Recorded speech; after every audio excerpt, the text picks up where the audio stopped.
So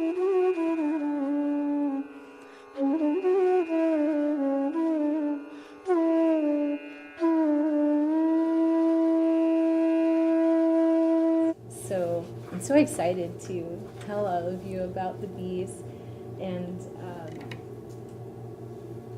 Shrey and I both have been beekeepers, and we have long time love of the bees. So that I think that as Hemaji was singing, I could hear the bees kind of zoom up a little bit. So I know that they're listening and they're hearing some of this. And the point of today, because I have a lot of knowledge, it's like an ocean, and like Ayurveda, you learn so much and you have to try to kind of focus it sometimes. So the point of today won't be how do we become beekeepers, because that's a 2-day seminar, a lifetime in itself. It's more about what is this beautiful being? What is this medicine, this natural medicine maker? There's not a lot of insects in the world that actually create medicines for us. And to remember that when you see her, you're blessed by her, as Hemaji has really grounded for us. And those sightings are becoming more and more rare. So we have to learn to respect and remember that we're their custodians now. They are really depending on us. And she's royalty, not just the queen, but all of the workers and the males. And the whole hive itself is this living entity that just keeps going and going and going. So a lot of people tell me, it's like, I don't know anything about the bees. So we'll start with the hive. And the hive is their home. The neighborhood where the bees live is called the apiary. And the box is called the hive. The area where the babies is kept is called the brood chamber, and they naturally keep it in the bottom part. And the area where the honey is kept is called the honey chamber, and they naturally keep it at the top. So for beekeepers, this is wonderful. We just use her natural way of doing things when we harvest the honey.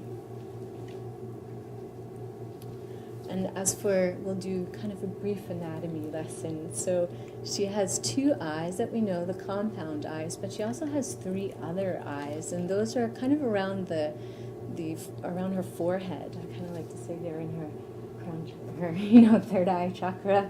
And these are her light sensors. So in the darkness of the hive, it's really helping her find her way around. And she has 4 wings, so she has the ability to lock or unlock the wings just as together she needs it for different purposes. So whether she's flying or trying to keep warm or fanning the nectar, she has the ability to move these. And bees have 2 stomachs, so she has one stomach for her own digestion, and the other stomach is called a honey stomach. So the honey stomach is for storing the water and the nectar, and this is how she actually carries it back to the hive. And she collects the flower using her proboscis, and that's kind of a straw-like appendage. And I got permission from this person to use his photos for our nonprofit, which is wonderful. He's all excited about the bees. So he has this wonderful macro lens, and we can really get in there and see how she's sipping that nectar, that sweet nectar. When the forager comes back to the hive, she has her stomach full, and she does a mouth-to-mouth transfer, and it's called trophallaxis. So there's a receiver bee that comes to her, and they kind of talk to each other using their antennas. And, please take this, so I can go out again. So the receiver bee sips from her. And then the receiving bee now her stomach is full, she goes up to the top and finds an empty cell to start putting that nectar. And in the next session, we'll actually understand how the nectar changes to honey. So she eats pollen and manipulates wax with the mandibles, which are her teeth, so that this area right here. And she carries pollen on her back leg in a pouch, and it's made of curved hairs, so it's called the pollen basket. And the hairs right here, they're slightly kind of electrified. So when she dives into the flower, all the pollen sticks to her hairs, and she's got specialized hairs on her legs, and she's constantly combing herself and then pushing it down into her back leg and stuffing that pollen basket. So that's why you see that big little area of pollen, which we call the bling bling. And so we have like yellow and red and white, and then that's how you kind of know what's in season and what flowers and plants they're going to. And just the other week, I got this bee to, I didn't get her to, she did it on her own. She just came up to this poppy, and there's a garden right across from the school, and she posed perfectly to show us her stuffing her pollen basket. So you can kind of see she goes into this poppy, gets all the nectar on her, comes out, and then stuffs her basket. And it's a very peaceful thing to watch bees. So if you want to know more about flowers, there's lots that you can find online. But one thing I would suggest is to just go to that demonstration garden, because the bees are just swimming in there, and you can get a really good idea of what flowers they're going for the nectar. And then now we have wax making. So at 12 days old, she starts developing these 4 pairs of wax glands, and they're on her abdomen, and she can start building this wonderful wax comb. So the wax comes out, it's a liquid, and it quickly cools, and it is pressed out into a flake. So that's how we know the bees are ready to start building in the spring, because you start seeing all these little flakes everywhere. So she takes the flake up to her mandibles, and she starts manipulating it. And studies have shown that without ever having seen this wonderful hexagonal shape, she just knows how to create it. It's just inherent in her. So I thought that was really just this excellent thing to know, because the shape is perfect shape to have as much pollen, as much honey as in the hive as possible, using the least amount of wax and having the most strength. So architects have used and looked at this particular shape for building. The pure beeswax is used to cap or close the honey cells, and then this would be a brood frame, because it's kind of this darker wax. It gets darker as it gets older, and they use old wax and propolis, and then they cap the little babies as they're getting ready to develop. And then we have these stages of development. So this, I don't know if you can quite see it, but it was a great picture. There's some eggs over here, and they're just the size of a grain of sand. These are the larvae, so they're uncapped. Under here, under the caps, is the pupae, and then the adult bee.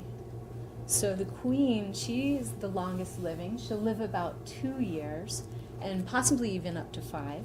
The female workers, there's two seasons of bees. There's a summer bee, and so she only lives for 6 weeks because she's working so hard. And then the winter bee lasts for 6 months, and part of her journey is to just hibernate and stay keeping the brood and the queen warm throughout the winter so that she can start up again in the spring.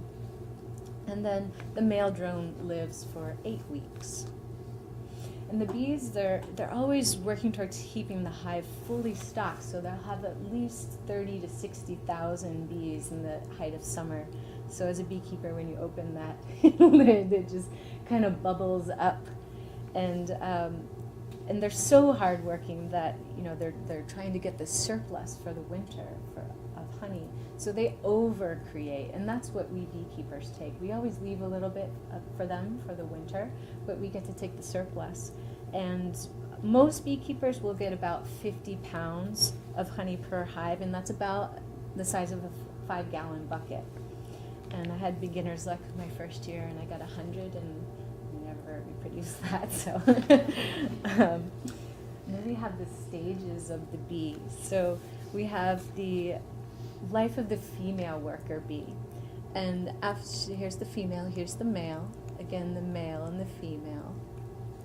And after 21 days of gestation, she emerges fully formed, and she's immediately ready to perform her seva in the hive. So from 1 to 2 days, she's just kind of eating, getting her nutrition, and then she joins the labor force. So she immediately cleans out her own cell. She's cleaning cells for the queens to lay her eggs, and she's just kind of getting in the groove of things. And here's where I want to say something about that first bite. And when she emerges, her immediate needs are nourishment. And normally it would be a bit of nutritious nectar that she begs from an older worker. But in the commercial beekeeping system, a lot of the bees are being fed corn syrup. And we've heard some more studies about how corn syrup isn't even good for us. So this is something to think about when we're talking about the immunity of our bees. And they need to feed the bees as they truck these bees around on 5,000-mile circuits to do their pollination. It's stressing out the bees. They might be in monopollen areas of just almond pollen, or they might be in nectar dearth areas where they're just waiting, trying to trick the bees into working in a different season that they're not supposed to be working in. So if that little bee came into my Ayurvedic clinic, I would just start talking to her about what are you eating? Let's not have that corn syrup. Let's go back to that nectar, that nutritious nectar. I would say, stop working for that corporate job. Get away from that commercial beekeeper. Just come to the urban beekeepers, because most of us are feeding the sugar water, or we're just following natural practices. And it's food for thought as we're assessing what's happening. And here's also where I want to say that I won't have time to take questions, but I will have moved the demo hive over to the honey bar. So any questions you have, just kind of keep them in your mind, and I'll be more than happy to answer anything over there, because there's a lot of emotion around the bees, and a lot of, it's so big. It's a lot of political drama, a lot of nutritional drama, and I'm happy to answer back there. So we'll go back to our bee, and so our wild baby bee, she begs a nutritious snack from an older bee, and she communicates that with her antenna. And studies have shown that bees in the hive like to feed each other. And even if they're near an open cell, that bee will not sip of the nectar. She'll actually ask another worker to feed her. And they're constantly feeding the queen, they're feeding the males, and I liken it to our Gurukula, where we like to serve each other. We like to serve our queen, the Acharya. We like to serve the teachers like Maheshji in the back and Sanjayji in the back. And they show that if for pollen, the bees will help themselves to the pollen. And I liken that to if there's any ladus in the area, we'll just start eating these ladus. That's our pollen. So from 1 to 12 days, now we're moving from the baby bee, and we're going into nurse bee. So she's cleaning cells, she's nursing the brood, she tends to the queen, and as a nurse, she's feeding the older larvae a mix of fermented pollen and honey called bee bread. And then she starts to develop these special glands in her head, which are like mammary glands. So that's where the royal jelly comes from, which we also call bee's milk. So I love that they have milk in their tradition. And she begins to feed mainly the eggs in the queen once these glands develop. And then at 14 to 21 days old, now she's already middle-aged, and she's a house bee. So she'll make the wax comb, she'll take out the dead, she guards the entrance, she helps ventilate the nest, and the bees keep the brood at a temperature of 93 to 95 degrees Fahrenheit at all times, even in the winter. Then at 21 days to 30 days, she's about a month now, so now she's a receiver bee, and she's helping the foragers, she's taking that nectar from them. And then from 30 to 42 days old, she's this wizened woman, and she's nearing the end of her life. And now she's a forager bee, so she'll be a scout, she'll collect nectar, she'll collect pollen or propolis, and she's an industrious worker. She'll visit up to 2,000 flowers a day. And she won't do that the whole time. She'll do it in bouts of 50 to 100 flowers and keep bringing that nectar to the hive and back out again, to the hive and back out.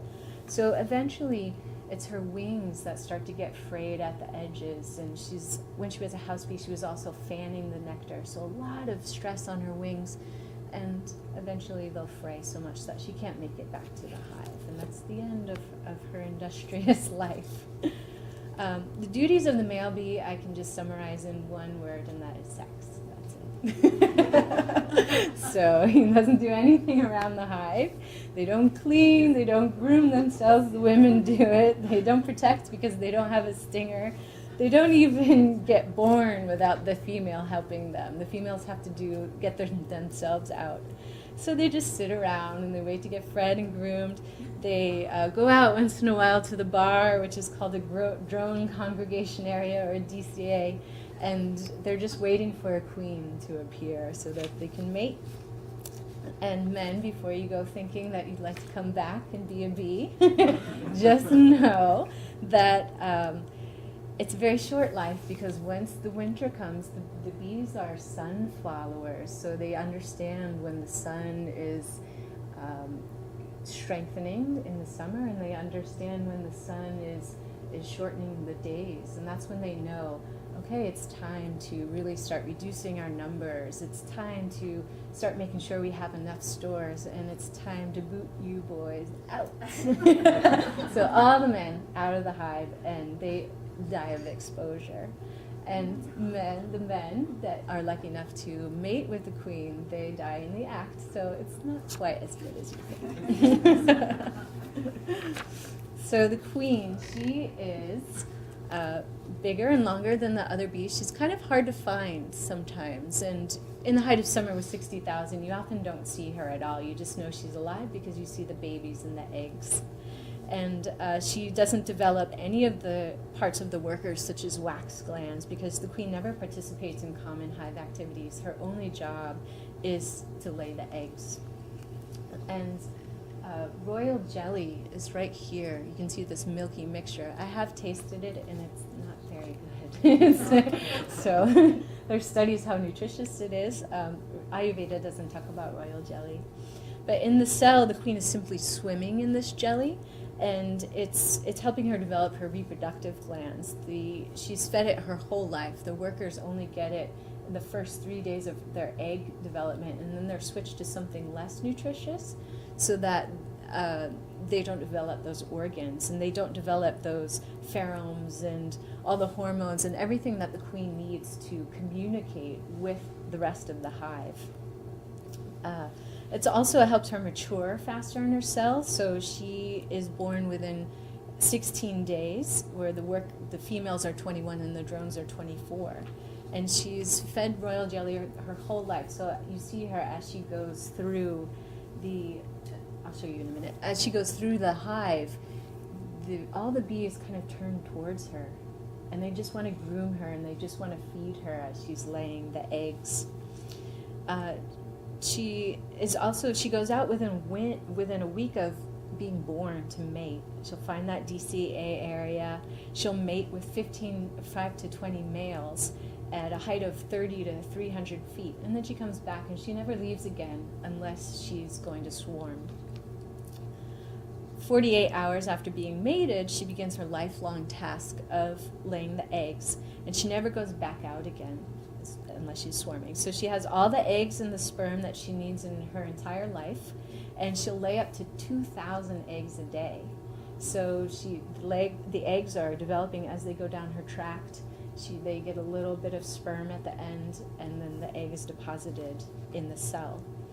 And a female worker is a fertilized egg, and a male is an unfertilized egg. So it's the queen who decides the whole proportion of the bees in the hive, and she'll keep it to about 85 to 90% female. The healthy queen has a pheromone that inhibits the workers from starting new queens. So if the workers sense there's something wrong with her, and as they're grooming her, they're passing this information to each other. If they sense there's something wrong or they want to swarm, they'll collectively decide themselves to begin that process. And I wanted to show you this fun little video so you can kind of see her.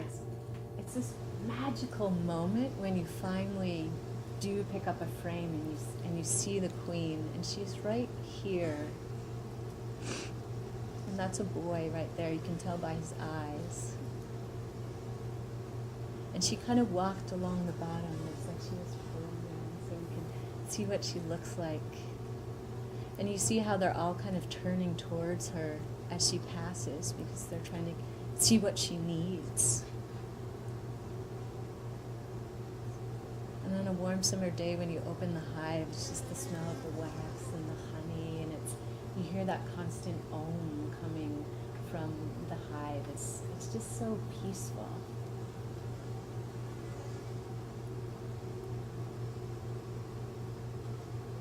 And how much time do I have left? Okay. So we'll stop here.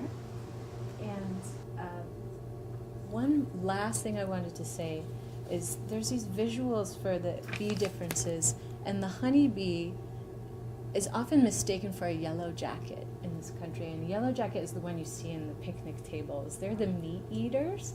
So the honeybee, she just wants the nectar. She doesn't really bother us. She's really gentle. And throughout the ages, all the beekeepers have tried to give us, breed the most gentle, most calming characteristics into our honeybee. So that's another reason when we see her, we just watch her and we bless her. And as far as Ayurveda remedy for stings, because stings can happen, and one is tulsi, which is holy basil. So holy basil has a leaf, and if you crush the leaf, after you remove the stinger, you remove the stinger either with a credit card or the nail of your finger. You never try to squeeze and pull because you're actually squeezing the venom into your skin, so you just kind of lift it up. If you have a tulsi plant around, you take the leaf, you crush it, and you rub it on there, and that will help with the pain and the itching. And if you take some of the soil that's around the tulsi plant and mix it with water, you can make a nice pack, and that helps with the inflammation. And I've done my own test with a paste of turmeric and water, and I noticed that it healed about twice as fast. And the only caution about turmeric and water is that it does stain your clothing, so you have to kind of keep it very well protected from your clothing. So I hope this section was helpful, and I have a bee reference list over there, so it will give you lots of different sites to see, some organizations, some books to read, and movies, because there's just so much to know about them. And our next section is the honey. So honey was extremely important to my healing here, and I have this very emotional connection to it. Bees have to collect nectar from about 2 million flowers just to get 1 pound of honey. So that's 2 of those little jars you see in the store. And it requires about 500 worker bees to gather and create that pound of honey. And a hive of bees must fly once around the world to get that pound of honey. So we see how precious it is, and we remember everything that Hemaji brought to us from the Vedas, because it's this medicine that we have to remember. In Ayurveda, honey is considered tridoshic, so it's meaning it's a wonderful medicine for everyone. In our Ayurvedic texts, it also falls under the category of a rasayana, and that's a Sanskrit term that means it's like a food medicine, so that it's good for strengthening the body and body tissues, and it's good for your general health maintenance. It's commonly used in medicinal mixtures in Ayurveda because it has this property of accelerating the actions of herbs. It's used in wound healing, weight management, mouth ulcers, canker sores, and even burn healing. So to bring these texts into modern times, I was traveling in New Zealand, and there's this very specific honey called Manuka honey. And Manuka is graded by its antibiotic properties, and the hospitals there are using it in the burn units. So it kind of brings the knowledge that was already there in the text. Yes, it's working. It's clinically working.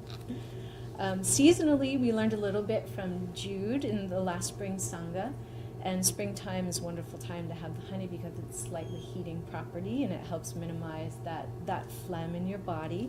But you can also have it year-round.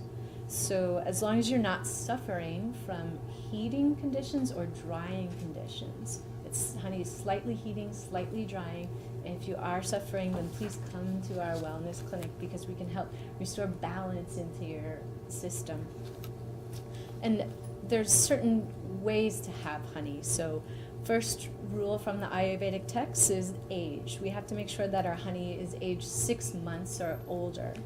And by aging, it becomes very stable, and it makes it more effective to decrease that phlegm and manage that kapha. The farmers market beekeepers, most of them will be able to tell you when they bottled their honey, so you can get an idea of the age. And if not, they're just buy a surplus of it, keep it in a cool, dry, dark area in your cabinet for 6 months, and then start using it.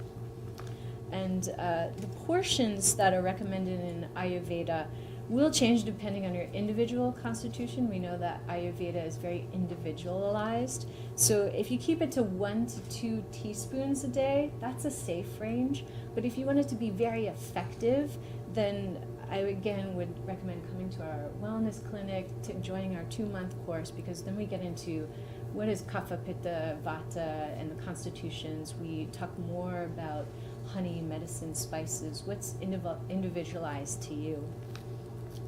Another rule is not heating honey. So we'll take a moment of silence to say goodbye to honey roasted peanuts and honey roasted ham, and it even means saying goodbye to honey in your tea, because we don't even put it in hot water, hot tea, or hot coffee.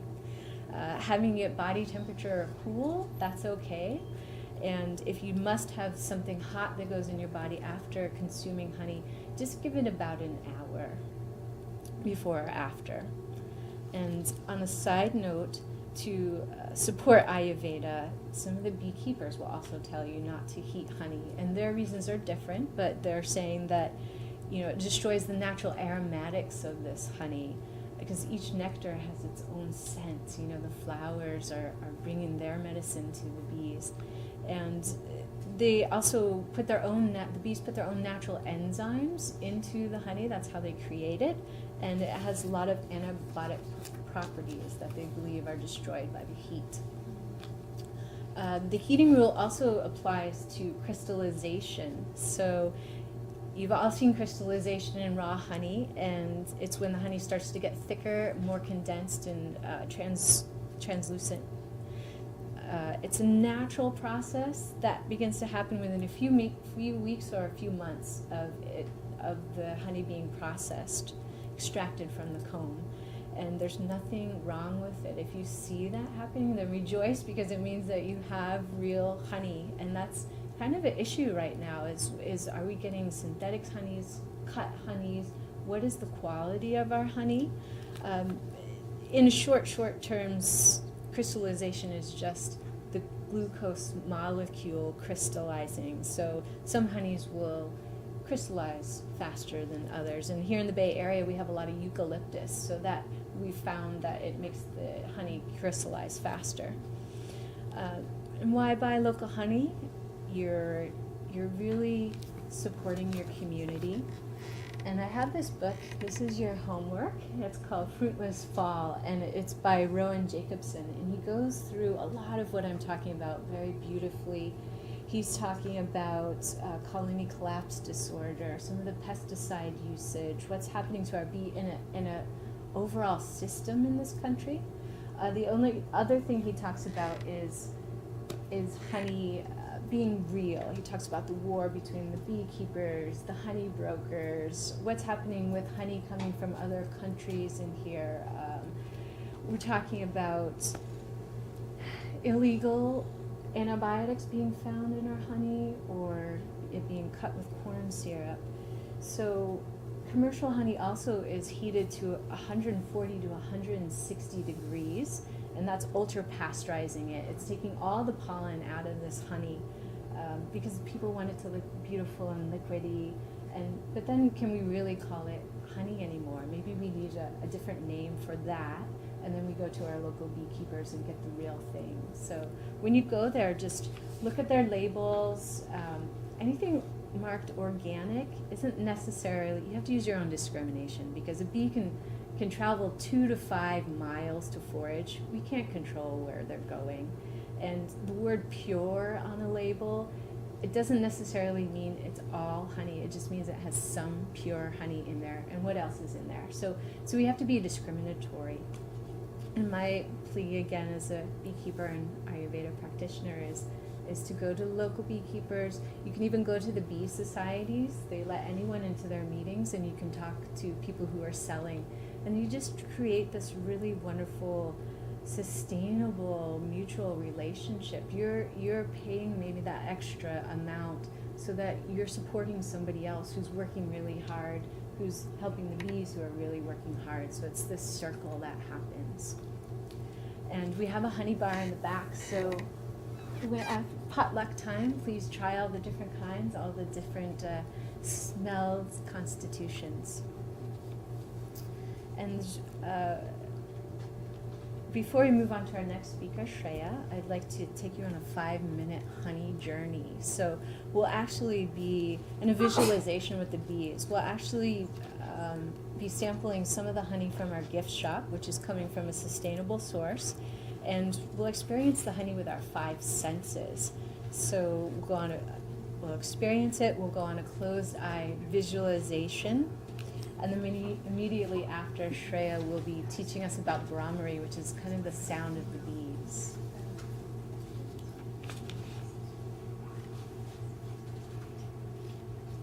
In sampling this honey is a teaching from our lineage. So Shunya's grandfather Baba, he always wanted us to deeply experience this food, and that we're about to take part in, to bless it. And using the 5 senses is also the first part of digestion in Ayurveda. So as soon as we get all of our samples out, we'll begin. And those of you who already have the honey, you can start with the sense of smell. So we're taking a moment, we're smelling the aromatics of the honey, reason why we don't overly heat it. I mean, while we can't hear the honey, we imagine the sound of Om that's constantly being spoken in the hive. It's this holy vibration that's infusing the honey. And when you come up to the bees later, you can hear that Om sound. And sight, we're going to look at the color of the honey. It's this beautiful golden color. And this color is what we're advised to gaze upon in the morning. I have a honey jar near my altar's lamp, so I can contemplate like the light shining through the amber color and during my morning prayers. And before we experience the touch and the taste, we'll gather the honey using our index finger, and we'll kind of feel it. We'll close our eyes when we taste it, and then we'll go on just a short journey through the hive. So go ahead and let's experience the sense of touch. Using your index finger and your thumb, move it around. We're feeling its viscosity, its stickiness, its thickness, and these are all the medicinal qualities that we admire. And the bees we know they've worked really hard to get it to this perfect, long-lasting consistency, and they're even finding samples that are 3,000 years old and still viable in Egypt and ancient Georgia. And then finally, let's taste the honey. So we'll put the honey in our tongue. We'll close our eyes. We'll keep our eyes closed through our meditation. So we'll slowly move it around. We'll feel its presence in our body. We'll feel the satiation it brings to our minds, that honey sweetness, that sweet speech it will be bringing to us. And keeping your eyes closed, let's use our mind's eye to imagine one of our girls waking up in the darkness of the hive. And she's feeling the energy of the morning that we call Brahma Muhurta. And she's feeling the pull of the sun. The energy in her stirring. And she's waiting for the environment to warm up so she can perform her short-lived dharma in her lifetime. And yesterday's foragers begin to excitedly dance their way around as she makes her way down to the entrance of the hive. It's called the waggle dance, and it gives everyone the exact coordinates using the location of the sun and the hive and this particularly juicy batch of flowers that they found. And today she decides she's going to be a forager. So she follows the instructions of the dance, and she finds the flowers absolutely glowing in their ultraviolet glory. She lands, she nuzzles the flowers, she sips the nectar, and she'll have visited at least 100 flowers to gather all the nectar that she can hold. And her own body will produce beneficial enzymes to begin breaking down the sugars of the nectar, and that will eventually also become part of our medicine. And it's time to return to that ever-bustling, ever-communicating, ever-producing living entity called the hive. She's flown 3 miles and back again, and she's tired. So she returns into the darkness where a younger sister approaches her, presses her with her antenna, mouth to mouth, the nectar is passed. And we leave the forager, and we now start following this new sister. And she takes this drop, this precious nectar, up to the honey chamber, and she places that single drop, so little yet so valuable, and places on the inside of an empty cell.